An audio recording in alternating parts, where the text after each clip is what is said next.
ನಮಸ್ಕಾರ ಸ್ನೇಹಿತರೆ, welcome to GK with Mallikarjun YouTube channel. ಇವತ್ತಿನ ಈ ವಿಡಿಯೋದಲ್ಲಿ ಫಂಡಮೆಂಟಲ್ ರೈಟ್ಸ್ ಅಂದರೆ ಮಾನವನ ಹಕ್ಕುಗಳು ಈ ಟಾಪಿಕ್ ಮೇಲೆ ಸುಮಾರು 100 ಕ್ವಶನ್ಗಳನ್ನು ಸಾಲ್ವ್ ಮಾಡಬೇಕಂತ ಅಂದ್ಕೊಂಡಿದ್ದೀನಿ.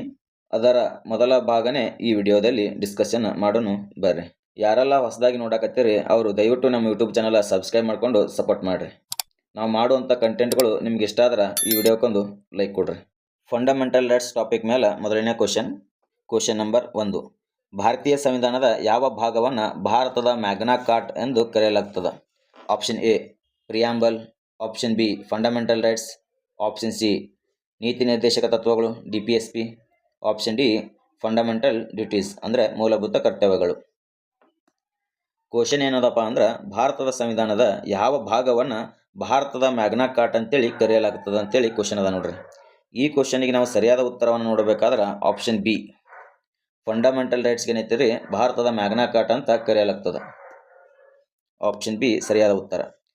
ಡಾಕ್ಟರ್ BR ಅಂಬೇಡ್ಕರ್ ಅವರು ಮೌಲಿಕ ಹಕ್ಕುಗಳು ಅಂದ್ರೆ ಫಂಡಮೆಂಟಲ್ ರೈಟ್ಸ್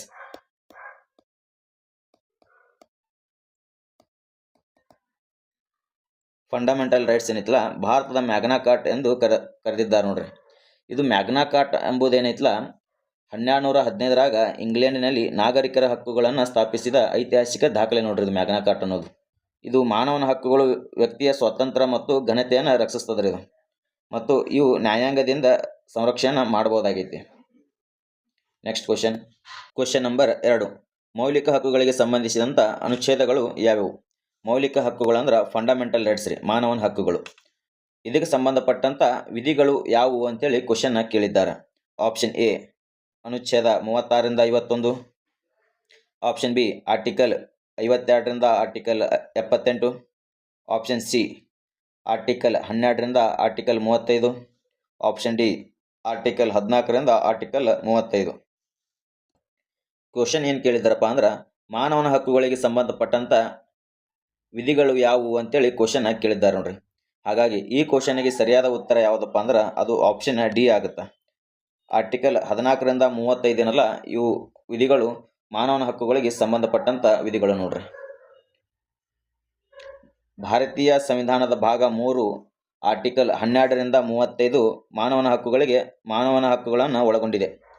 ಅನುಚ್ಛೇದ 12 ಏನೈತಲ್ರಿ ರಾಜ್ಯದ ವ್ಯಾಖ್ಯಾನವನ್ನು ನೀಡಿದರೆ, ಅನುಚ್ಛೇದ 13 ಏನೈತಲ್ಲ ಅಸಂವಿಧಾನಿಕ ಕಾನೂನುಗಳ ಬಗ್ಗೆ ವಿವರಿಸ್ತದೆ ನೋಡ್ರಿ. ಅನುಚ್ಛೇದ 14ರಿಂದ 35 ವಿವಿಧ ಮೌಲಿಕ ಹಕ್ಕುಗಳನ್ನು ಒಳಗೊಂಡೈತಿ. ಮೌಲಿಕ ಹಕ್ಕುಗಳು ಅಂದ್ರೆ ಏನಪ್ಪಾ ಅಂದ್ರೆ ಮಾನವನ ಹಕ್ಕುಗಳು, ಫಂಡಮೆಂಟಲ್ ರೈಟ್ಸ್ ಅಂತಾನೆ ಹೇಳ್ಬೋದು. Next question number 3.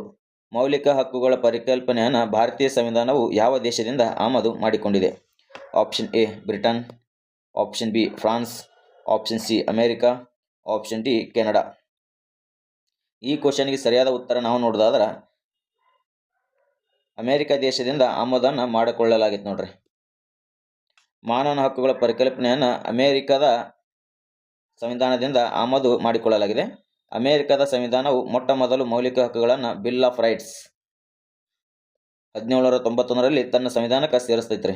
ಆದರೆ ಭಾರತೀಯ ಮಾನವನ ಹಕ್ಕುಗಳು ಅಮೇರಿಕದ ಹಕ್ಕುಗಳಿಗಿಂತ ಹೆಚ್ಚು ವಿಸ್ತೃತ ಮತ್ತು ವಿವರವಾಗಿದೆ ಅಂತಾನೆ ಹೇಳಬಹುದು. Next question number 4. ಕೆಳಗಿನವುಗಳಲ್ಲಿ ಯಾವುದು ಮಾನವನ ಹಕ್ಕುಗಳ ಲಕ್ಷಣವಲ್ಲ ಅಂತೇಳಿ ಕ್ವಶನ್ ಕೇಳಿದ್ದಾರೆ. ಆಪ್ಷನ್ ಎ ಇವು ನ್ಯಾಯಾಂಗ ಬೆಂಬಲಿತವಾಗಿವೆ, ಇದು ಜಸ್ಟಿಸಿಬಲ್ ಅದಾವ. ಆಪ್ಷನ್ ಬಿ ಇವು ಸಂಪೂರ್ಣ ಮತ್ತು ನಿರಂಕುಶವಾಗಿವೆ ಅಂದ್ರೆ ಅಬ್ಸಲ್ಯೂಟ್ ಆ್ಯಂಡ್ ಅನ್ರೆಸ್ಟ್ರಿಕ್ಟೆಡ್.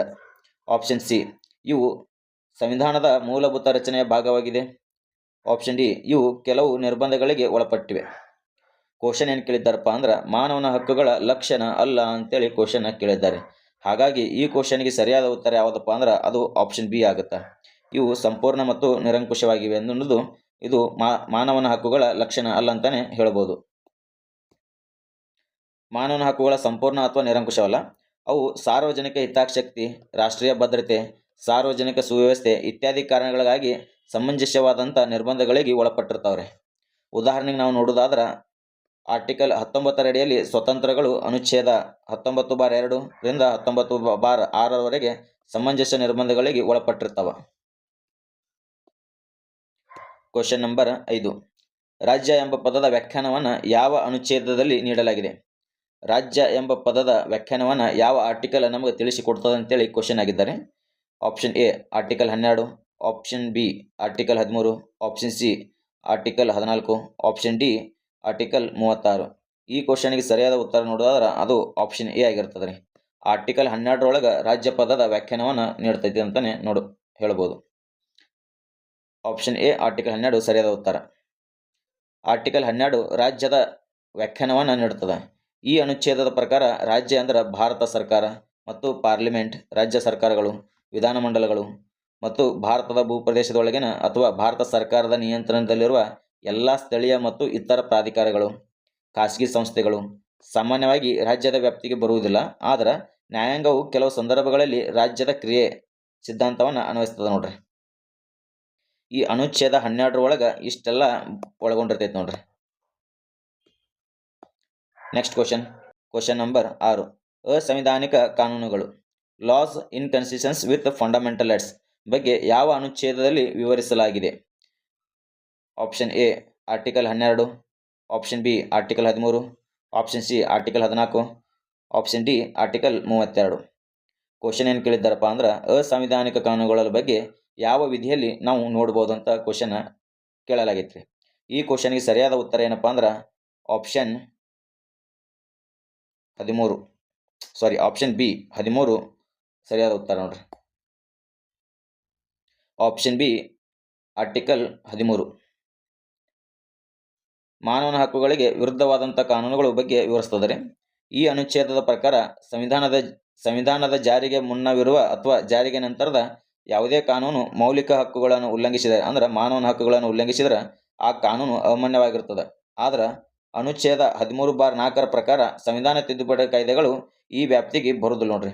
ಸಂವಿಧಾನ ತಿದ್ದುಪಡಿ ಸಂಬಂಧಪಟ್ಟಂಗೆ ಏನ್ರಿದ್ರೆ ಅದು ಈ ಆರ್ಟಿಕಲ್ ಅಂಡರ್ ಬರುವುದಿಲ್ಲ. Next question number 7. ಮಾನವನ ಹಕ್ಕುಗಳು ನ್ಯಾಯಾಂಗ ಬೆಂಬಲಿತವಾಗಿವೆ ಅಂತೇಳಿ ಕ್ವಶನ್ ಕೇಳಿದ್ದಾರೆ ನೋಡ್ರಿ. ಪ್ರಶ್ನೆಯನ್ನ ಇಟ್ಟಿದ್ದಾರೆ. ಮಾನವನ ಹಕ್ಕುಗಳು ಏನದಾವಲ್ಲ ಇವು ನ್ಯಾಯಾಂಗ ಬೆಂಬಲಿತವಾಗಿವೆ ಅಂತೇಳಿ ಕ್ವಶನ್ ಅದ. ಆಪ್ಷನ್ಗಳನ್ನು ನೋಡೋದಾದ್ರೆ ಆಪ್ಷನ್ ಎ ಅವುಗಳನ್ನು ಸಂಸತ್ತು ಯಾವುದೇ ಸಮಯದಲ್ಲಿ ರದ್ದುಗೊಳಿಸಬಹುದು. ಆಪ್ಷನ್ ಬಿ ಅವುಗಳ ಉಲ್ಲಂಘನೆಯಾದಾಗ ನ್ಯಾಯಾಲಯದ ಮೊರೆ ಹೋಗ್ಬೋದು. ಆಪ್ಷನ್ ಸಿ ಅವುಗಳನ್ನು ಕೇವಲ ಶಿಫಾರಸುಗಳಾಗಿ ಮಾತ್ರ ಪರಿಗಣಿಸಲಾಗ್ತದೆ. ಆಪ್ಷನ್ ಡಿ ಅವುಗಳನ್ನು ಅನುಸರಿಸುವುದು ಐಚ್ಛಿಕವಾಗಿದೆ. ಈ ಕ್ವಶನ್ಗೆ ಸರಿಯಾದ ಉತ್ತರವನ್ನು ನಾವು ನೋಡೋದಾದ್ರೆ ಆಪ್ಷನ್ ಬಿ ಸರಿಯಾದ ಉತ್ತರ ನೋಡ್ರಿ.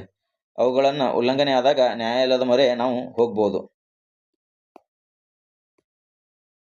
ವಿವರಣೆಯನ್ನು ನೋಡೋದಾದ್ರೆ ಮಾನವನ ಹಕ್ಕುಗಳು ನ್ಯಾಯಾಂಗ ಬೆಂಬಲಿತವಾಗಿವೆ. ಇಟ್ಸ್ ಅ ಜಸ್ಟಿಸಬಲ್ ಅಂತಾನೆ ಹೇಳ್ಬೋದು.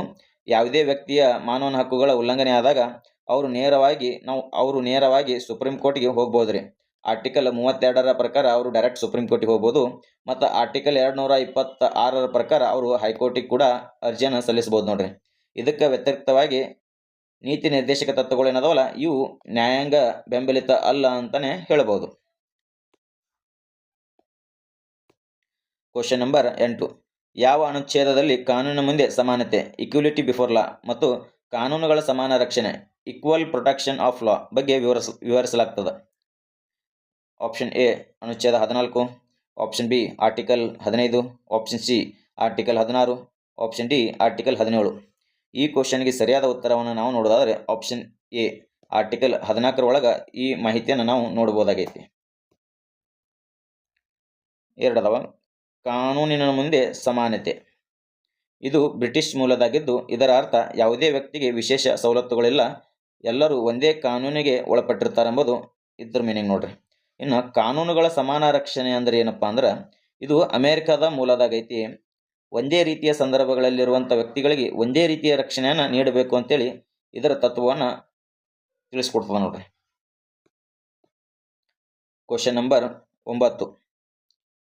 ಅನುಚ್ಛೇದ 15 ಯಾವುದರ ಬಗ್ಗೆ ವಿವರಿಸ್ತದ? ಆರ್ಟಿಕಲ್ 15 ಯಾವುದರ ಬಗ್ಗೆ ಮಾಹಿತಿಯನ್ನು ಒಳಗೊಂಡದ ಅಂತೇಳಿ ಪ್ರಶ್ನೆ ಆಗೈತ್ರಿ. ಆಪ್ಷನ್ ಎ ಅಸ್ಪೃಶ್ಯತೆಯ ನಿವಾರಣೆ, ಆಪ್ಷನ್ ಬಿ ಧರ್ಮ, ತಳಿ, ಜಾತಿ, ಲಿಂಗ, ಜನ್ಮಸ್ಥಳದ ಆಧಾರದ ಮೇಲೆ ತಾರತಮ್ಯ ನಿಷೇಧ, ಆಪ್ಷನ್ ಸಿ ಸಾರ್ವಜನಿಕ ಉದ್ಯೋಗದಲ್ಲಿ ಅವಕಾಶ ಸಮಾನತೆ, ಆಪ್ಷನ್ ಡಿ ಬಿರುದುಗಳ ನಿವಾರಣೆ. ಆರ್ಟಿಕಲ್ 15 ಯಾವುದರ ಬಗ್ಗೆ ಒಳಗೊಂಡದಪ್ಪ ಅಂದ್ರೆ ಇದು ಆಪ್ಷನ್ ಬಿ ನೋಡ್ರಿ. ಧರ್ಮ, ತಳಿ, ಜಾತಿ, ಲಿಂಗ, ಜನ್ಮಸ್ಥಳದ ಆಧಾರದ ಮೇಲೆ ತಾರತಮ್ಯವನ್ನು ನಿಷೇಧವನ್ನು ಮಾಡ್ತದೆ ನೋಡ್ರಿ. ತಾರತಮ್ಯ ನಿಷೇಧ ಮಾಡ್ತದೆ. ಸ್ಪೆಷಲಿ ಇದು ಅಂಗಡಿಗಳು, ಹೋಟೆಲ್ಗಳು, ಸಾರ್ವಜನಿಕ ಸ್ಥಳಗಳು ಇತ್ಯಾದಿಗಳ ಪ್ರವೇಶಕ್ಕೆ ಸಂಬಂಧಿಸಿದಂಥ ಅನುಚ್ಛೇದ 15(3) ಏನೈತಲ್ರಿ, ಮಹಿಳೆಯರು ಮತ್ತು ಮಕ್ಕಳಿಗಾಗಿ ವಿಶೇಷ ನಿಬಂಧನೆಗಳನ್ನು ಮಾಡಲು ಅನುಮತಿ ನೀಡುತ್ತದೆ. ಮತ್ತು 15(4) ಏನೈತಲ್ಲ, ಸಾಮಾಜಿಕವಾಗಿ ಮತ್ತು ಶೈಕ್ಷಣಿಕವಾಗಿ ಹಿಂದುಳಿದ ವರ್ಗಗಳಿಗೆ ವಿಶೇಷ ನಿಬಂಧನೆಗಳನ್ನು ಮಾಡಲು ಕೂಡ ಅನುಮತಿಯನ್ನು ನೀಡಿಕೊಡ್ತದೆ ರೀ. ಇವತ್ತಿನ ಕೊನೆಯ ಪ್ರಶ್ನೆ ಅಂತ ಹೇಳ್ಬೋದು. Question number 10. ಕೆಳಗಿನಗಳಲ್ಲಿ ಯಾವುದು ಅನುಚ್ಛೇದ 15ರ ಅಡಿಯಲ್ಲಿ ನಿಷೇಧಿಸಲ್ಪಟ್ಟಂಥ ಆಧಾರವಲ್ಲ ಅಂತೇಳಿ ಕ್ವಶನ್ ಕೇಳಿದ್ದಾರೆ. ಆಪ್ಷನ್ ಎ ಧರ್ಮ, ಆಪ್ಷನ್ ಬಿ ಜಾತಿ, ಆಪ್ಷನ್ ಸಿ ಆದಾಯ, ಆಪ್ಷನ್ ಡಿ ಲಿಂಗ. ಈ ಕ್ವಶನ್ಗೆ ಸರಿಯಾದ ಆನ್ಸರ್ ನೋಡೋದಾದ್ರೆ ಅದು ಆಪ್ಷನ್ ಸಿ ನೋಡ್ರಿ, ಆದಾಯ. ಆದಾಯ ಏನೈತಲ್ಲ, ಯಾವುದೇ ಆರ್ಟಿಕಲ್ 15ರ ಅಡಿಯಲ್ಲಿ ಬರುವುದಿಲ್ಲ. ಆರ್ಟಿಕಲ್ 15 ಏನು ಹೇಳ್ತೈತಿ, ಧರ್ಮ, ತಳಿ, ಜಾತಿ, ಲಿಂಗ, ಜನ್ಮಸ್ಥಳದ ಆಧಾರದ ಮೇಲೆ ಮಾತ್ರ ತಾರತಮ್ಯವನ್ನು ನಿಷೇಧಿಸ್ತದೆ. ಆದಾಯ, ಆಸ್ತಿ, ಶಿಕ್ಷಣ ಇತ್ಯಾದಿ ಆಧಾರಗಳ ಮೇಲೆ ತಾರತಮ್ಯವನ್ನು ಈ ಅನುಚ್ಛೇದದ ನೇರವಾಗಿ ನಿಷೇಧಿಸುವುದಿಲ್ಲರಿ. ಆದರೆ ಇತರ ಅನುಚ್ಛೇದಗಳ ಅಥವಾ ಕಾನೂನುಗಳ ಇಂತಹ ತಾರತಮ್ಯಗಳನ್ನು ನಿಷೇಧಿಸಬಹುದು. ಇದು ಆಗಿತ್ತು ಇವತ್ತಿನ 10 ಕ್ವಶನ್ಗಳನ್ನು ಸಾಲ್ವ್ ಮಾಡಿದ್ದೀವಿ ರೀ. ಇದು ಫಂಡಮೆಂಟಲ್ ರೈಟ್ಸ್ನ ಇಂಟ್ರೊಡಕ್ಷನ್ ಅಂತಲೇ ಹೇಳ್ಬೋದು. ಇನ್ನುಳಿದ 90 ಕ್ವಶನ್ಗಳೇನೈತಿಲ್ರಿ ಮುಂದಿನ ಕ್ಲಾಸ್ಗಳಲ್ಲಿ ಬಿಡಿಸ್ಕೊಡಲಾಗ್ತದೆ. ಹಾಗಾಗಿ ಇನ್ನು ನಮ್ಮ ಯೂಟ್ಯೂಬ್ ಚಾನಲ್ ಯಾರು ಸಬ್ಸ್ಕ್ರೈಬ್ ಮಾಡ್ಕೊಂಡಿಲ್ಲ ಅಂದ್ರೆ ಸಬ್ಸ್ಕ್ರೈಬ್ ಮಾಡ್ಕೋರಿ.